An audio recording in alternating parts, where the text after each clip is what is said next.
last video, we explained you that what is the meaning of exam anxiety. Now, in this video, Ms. Amna, a clinical psychologist, would explain you that how students can overcome this anxiety during the paper and they can score better. Hi, this is Amna Javed and I am a clinical psychologist. Today I will talk about how you can overcome your exam anxiety. So when you will be able to understand that whether you are suffering from physical symptoms or psychological symptoms, you will have more grip and you will have more power to overcome your exam anxiety.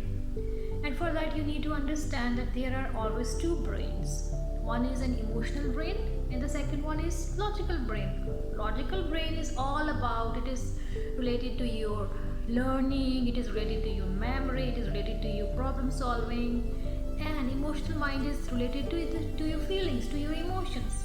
So if you are anxious, you are having physical symptoms and you are anxious, so your emotional mind will overpower your logical mind, and of course it will interrupt your learning skills, your learning abilities, and it will be why, because emotional brain will be activated and logical brain will be deactivated.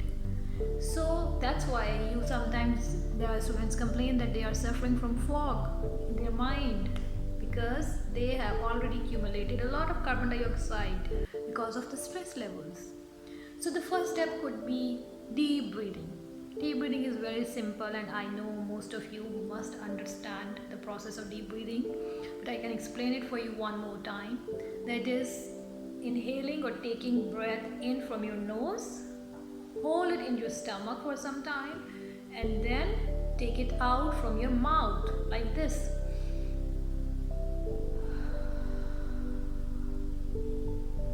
So after deep breathing, you have to take some good deep breaths, and after that you can work on your thoughts. What could be the best case scenario during your exams, and what could be the worst case scenario?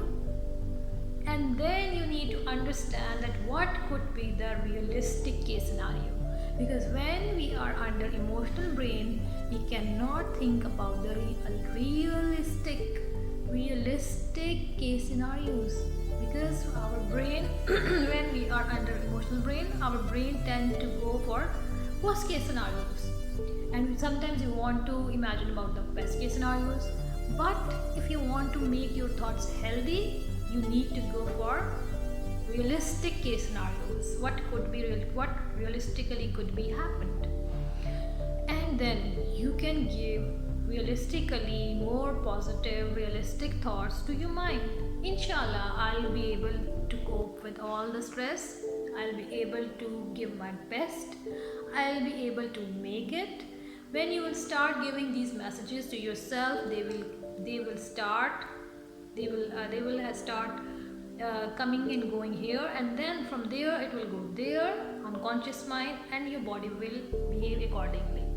So it's very important, deep breathing to make your mind relaxed, and the next step would be replacing your thought with the most realistic case scenarios.